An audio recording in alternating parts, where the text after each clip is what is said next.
The town of Black Hollow was not marked clearly on most maps, and the ones that did include it often misspelled the name or placed it a few miles off, as if even paper resisted accuracy. There it sat between long stretches of forest and a dried riverbed that smelled of rust and old rain. People who passed through rarely stayed, and people who stayed rarely spoke to outsiders about why they had not left. Evan Miller arrived there on a gray October evening with a half-charged phone, a nearly empty gas tank, and the uncomfortable feeling that he had been expected long before he knew he was coming.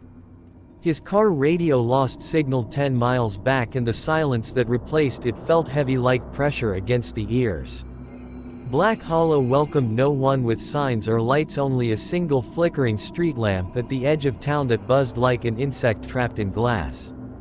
Evan was a freelance journalist chasing a story that had circulated online for years about a missing persons cluster dating back to the late 1980s. Dozens of people vanished without bodies, without witnesses, without patterns, except one: they had all passed through Black Hollow at some point.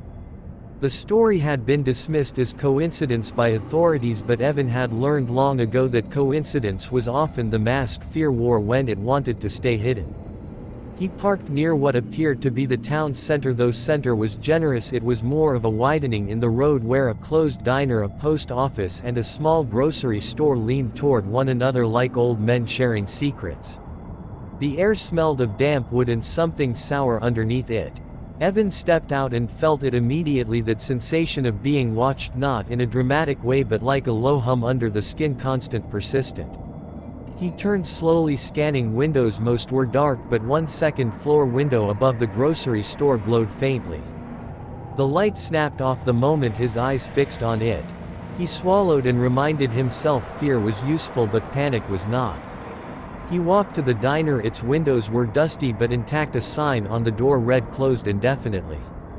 The word indefinitely had been scratched deeper, as if rewritten again and again by the same hand. Frustration or warning, he could not tell. His phone buzzed suddenly, making him flinch. A single text from an unknown number arrived: "You should not be here." Evan typed back, "Who is this?" but the message failed to send. No signal again. He pocketed the phone and noticed something that made his chest tighten. The street lamp behind him had gone out, leaving him in near darkness. The only light now came from the grocery store across the street. Its door creaked open slowly, though no wind blew. An elderly man stepped out, thin, tall, wearing a coat that looked decades old. His eyes reflected the light, strangely too bright, too alert for his age. "You were late," the man said, his voice dry like paper.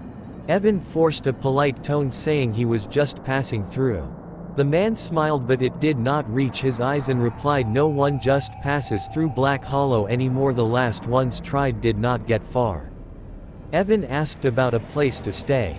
The man pointed toward a narrow road leading deeper into town, saying the Hollow Inn still has rooms, though his hesitation suggested doubt or something worse. Evan thanked him and began walking. The man called after him, saying, "Keep your doors locked, and if you hear knocking after midnight, do not answer, no matter what voice you hear."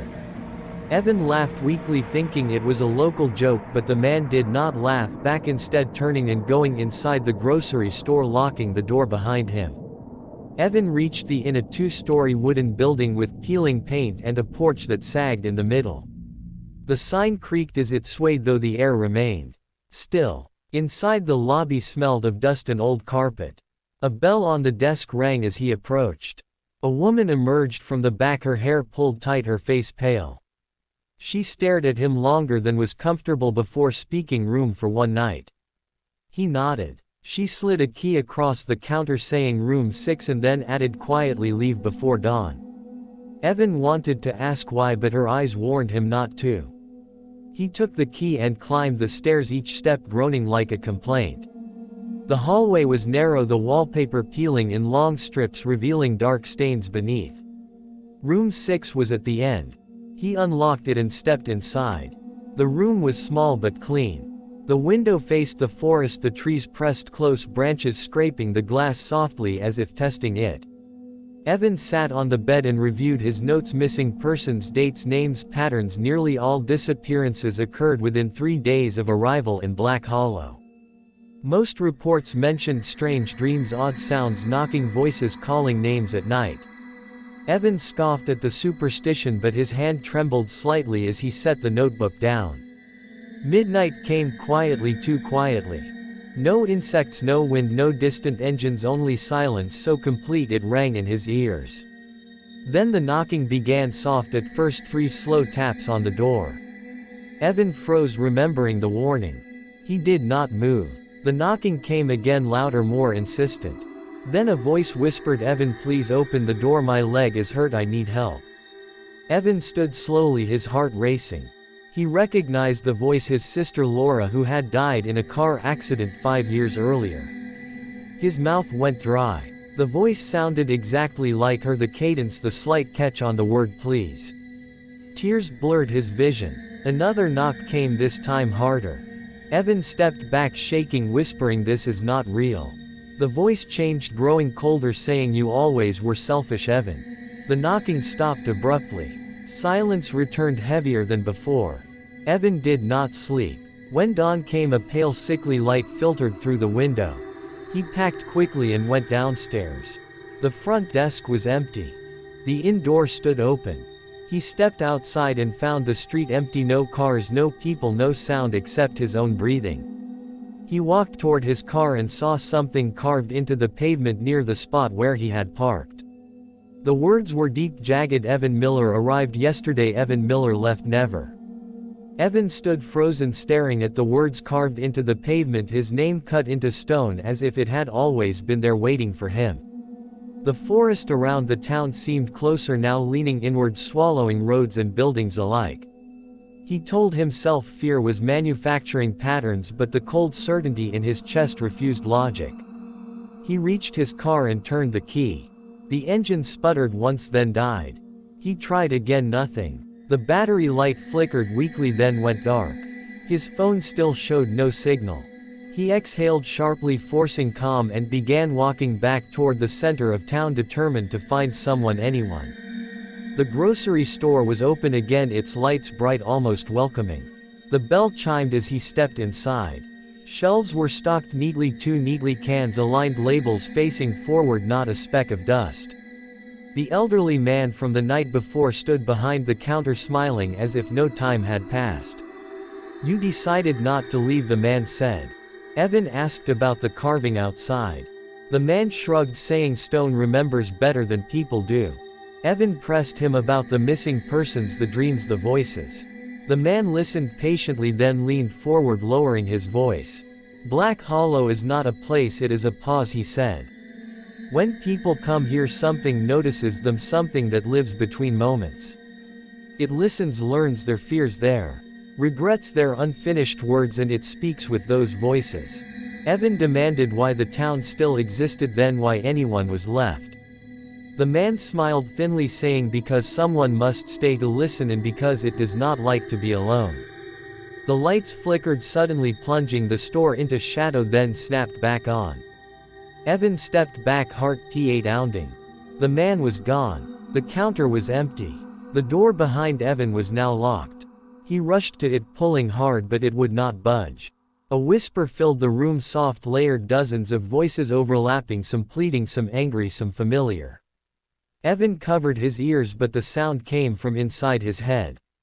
Images flashed, Laura smiling the night before her accident, their last argument, words he never apologized for. The whispers grew louder until he screamed, "Make it stop." The lights went out completely. Silence followed, heavy and absolute. Then the lights returned. The door was unlocked. Evan stumbled outside, gasping. The street had changed. Buildings leaned at impossible angles, windows stretched too tall, doors too narrow. The road ahead twisted into the forest like a vein. He ran, not caring where. Branches clawed at his jacket, roots grabbed his ankles as if alive. The trees closed overhead, blotting out the sky. The further he went, the more the forest changed. Trunks fused together, faces forming in bark, eyes opening, mouths silently screaming. Evan slowed, exhausted. The path ended abruptly at the dried riverbed he had passed earlier. Its cracked earth was now wet and dark, as if recently flooded. Footprints led across it, barefoot, child-sized, adult-sized, all leading to the center where a depression pooled with black water. Evan peered into it and saw reflections not his own. Dozens of faces stared back, mouths moving silently. He recognized some from his research, missing people smiling calmly as if at peace. A hand burst from the water, gripping his wrist, cold, impossibly strong. Evan screamed, pulling back. Another hand emerged, then another, grasping his arms, his legs. The water rose without splashing, climbing his body like a living thing. The voices returned clearer now, welcoming him, telling him he belonged, that his guilt had weight, that the hollow could hold it all. He fought with everything he had, clawing at the earth until his fingers struck something solid, metal. A chain. He wrapped it around his arm, anchoring himself. The hands tugged harder. Skin burned, muscles screamed. Then suddenly the grip loosened. The hands retreated. The water fell still again. Evan collapsed, gasping. The chain was attached to a rusted sign, half buried. The letters were barely visible, no crossing. He lay there shaking until night fell again. The forest was quiet now, watchful.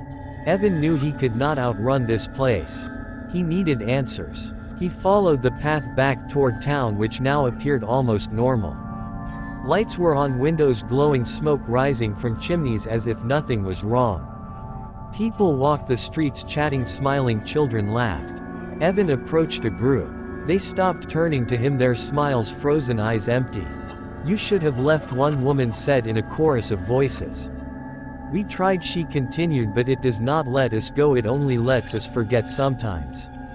Evan asked how to end it. The crowd parted, revealing the hollow in behind them. The woman pointed to it, saying, "Beneath the inn, beneath the first stone where it listens." Evan felt dread coil in his stomach but nodded. He returned to the inn. The woman from the desk stood waiting as if expecting him. "You stayed," she said simply. He asked about the basement. She handed him a lantern without a word. The door behind the desk opened, revealing stairs descending into darkness. The air grew colder with each step. The walls were lined with names scratched, etched, painted, thousands overlapping, some fresh, some ancient. The whispers returned, softer now, curious. Evan reached the bottom. A stone chamber opened before him. In the center stood a well, its mouth ringed with symbols. The lantern flickered, casting long shadows. Evan approached, peering inside. Darkness stared back, endless, hungry. A voice rose from below, deep, layered, ancient, saying, "You came back." Evan answered yes. The voice chuckled, saying, "You always do, those who listen long enough always do." Evan asked what it wanted.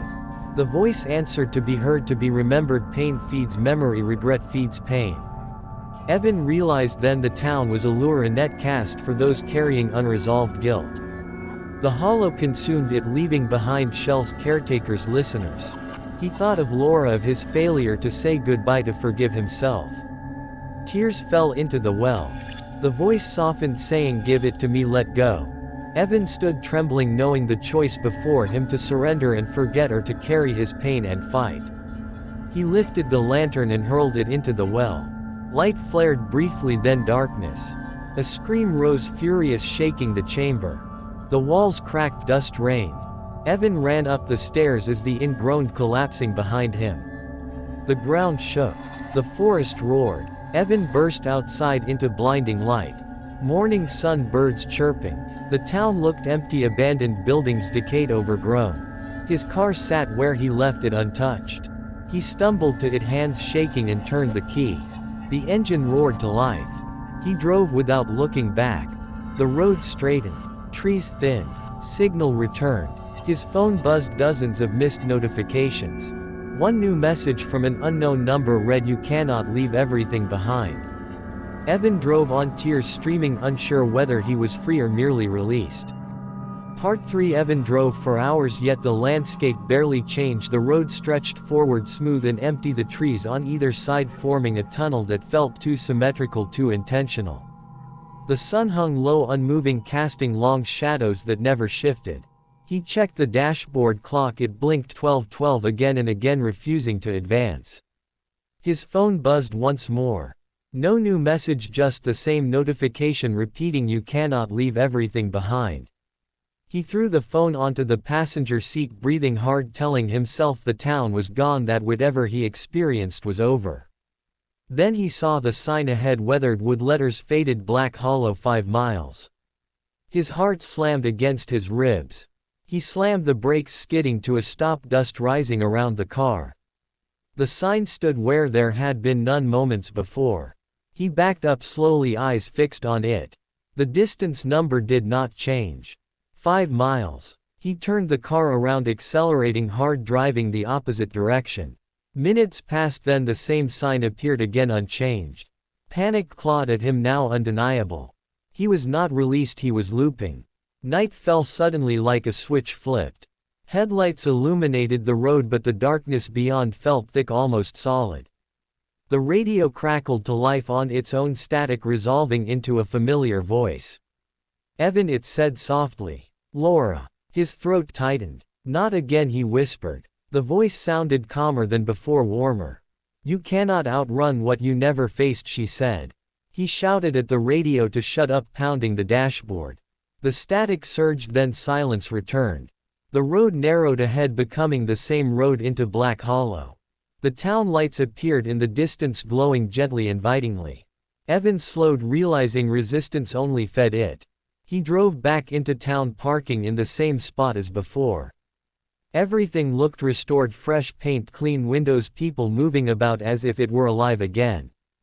The grocery store door opened and the elderly man stood waiting. "You broke the surface," the man said, "but not the root." Evan asked what the root was. The man gestured toward Evan's chest. "Guilt does not vanish when ignored," he said, "it sinks deeper." Evan demanded what he was supposed to do. The man replied, "You must stay long enough to remember everything." Evan felt dread settle in his bones. Stay meant become like them, caretakers, echoes. The man nodded as if reading his thoughts. "Or you finish what brought you here." Evan realized he had never written the story, never exposed the truth. The hollow thrived on silence. He asked how to end it. The man pointed toward the old post office. Evan entered it, finding stacks of unsent letters piled to the ceiling, names, dates, apologies, confessions, regrets. All the things never spoken. He understood then. The hollow fed on words swallowed, never released. Evan sat at a desk and began to write. He wrote about Laura, about the argument, about his fear of blame. He wrote about the town, the well, the voices, the trap. He wrote until his hands cramped, until dawn light crept through the windows. As the final word hit the page, the building trembled.